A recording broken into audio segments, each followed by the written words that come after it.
the last year has been really brutal on people as they've been trying to kind of survive and make way through this whole lovely moment that we've been living through. Tell me some of the things that you've been wrestling with, and some of the good and bad that's come out of the pandemic for you. I think the big major thing is going to be the unpredictability. We don't know what they're going to do. They change the rules every other day, if not week.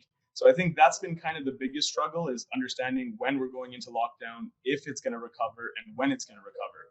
But I'm a big believer of, not always pointing at the external resources, and sometimes really finding it within yourself to see how you take on something like this.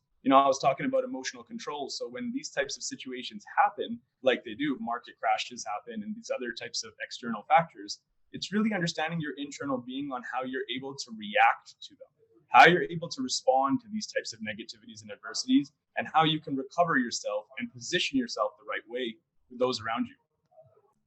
And so I suppose there's this ability, probably the key thing that you're highlighting here is almost a way to distance yourself from that stress, the immediate stress that you would be having, and reflect on the moment and then react in a more, I guess, thoughtful or conscious way.